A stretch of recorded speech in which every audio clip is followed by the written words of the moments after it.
Assalamualaikum warahmatullahi wabarakatuh. Perkenalkan, nama saya Fahmi Muhammad Al-Ghifari.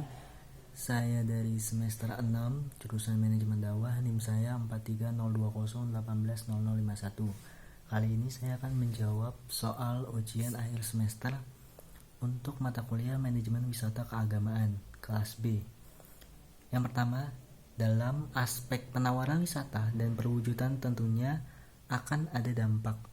Dampak apa saja dan seperti apa dampak yang Anda ketahui dan dijelaskan. Oke, dalam aspek penawaran wisata dan perwujudannya ini kita ketahui bahwa di dalam aspek penawaran ini adalah menawarkan sebuah produk-produk jasa di dalam wisata.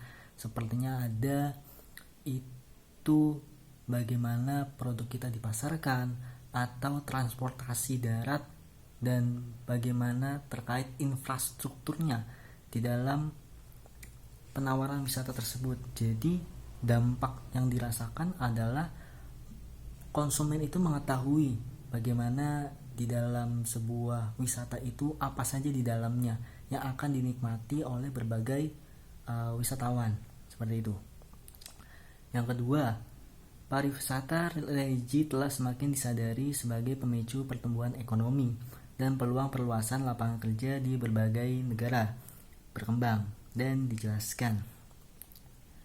Oke, akan saya jawab pertanyaan yang kedua ini, bahwa pariwisata religi adalah sebagai pemicu pertumbuhan ekonomi dan sebagai perluasan lapangan kerja. Memang kita sadari bahwa pariwisata ini membuat ekonomi ini semakin berkembang. Tentunya bagaimana daya tarik wisatawan ini semakin antusias terkait dengan pariwisata religi, dan ini akan membuat sebuah terobosan kepada perluasan lapangan kerja khususnya bagi mereka masyarakat yang notabene tidak mampu untuk bergabung di dalam para wisatawan ini, di dalam produk yang menawarkan jasa ini. Terlebih berjuta-juta di dalam Indonesia ini pariwisata religi, dan khususnya ini sangat membantu sekali dalam menaikkan daya kritis atau mereka masyarakat yang ingin berkembang jauh lebih dari umpamanya. Sehingga aspek-aspek di dalam pariwisata religi sebagai perluasan lapangan kerja ini semakin untuk menimbulkan pemicu pertumbuhan ekonomi, sehingga Indonesia terlihat bahwa ketika di dalam sebuah tanda kutip pariwisata religi, Indonesia akan semakin menonjol karena di samping itu wisatawan dari berbagai dunia nantinya ketika marketing di dalam pariwisata religi itu diterapkan dan terobosan itu digencarkan, maka ini akan membuat nama Indonesia ini menjulang seperti itu dan membuat perluasan lapangan kerja. Jadi masyarakat yang notabene ini memang tidak mampu, ini dengan tanpa disadari membuat sebuah lapangan kerja untuk mereka untuk bisa berkontribusi di dalam pariwisata religi. Di samping itu mereka pun juga bisa untuk memajukan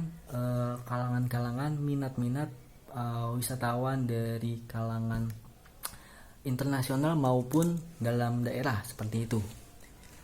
Dan yang terakhir saya akan menjawab pertanyaan di nomor 5, yaitu ada pengertian umroh secara terminologi dalam buku tuntunan praktis manasik haji dan umroh yang dikeluarkan oleh Kementerian Agama RI. Umroh ialah berkunjung ke Baitullah untuk melakukan tawaf, sa'i dan bersyukur demi mengharap ridha Allah Subhanahu wa taala. Ada yang menyebut dan berkomentar bahwa umrah itu ibadah religi.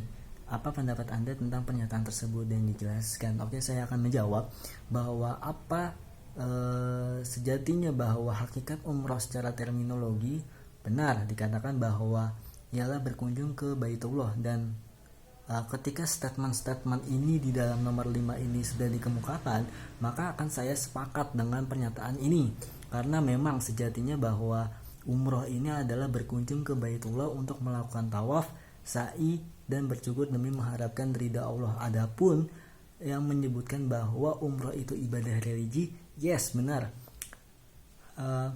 Umroh di samping melakukan tawaf, sa'i dan bercukup itu juga ibadah religi. Mengapa? Karena di samping mereka melakukan itu, mereka juga menghadap Tuhan yang Maha Esa. Dalam tanda kutip, ini masuk ke dalam ibadah religi. Dan menurut saya adalah pernyataan nomor 5 ini yang dituliskan oleh Pak dosen adalah sesuatu yang tidak menjadi masalah, bahwa perbedaan kalimat atau perbedaan kosakata, tetapi inti dari pernyataan itu menyerupai, hampir sama ke dalam sebuah inti seluruhnya.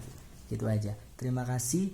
Ini UAS saya. Wassalamualaikum warahmatullahi wabarakatuh.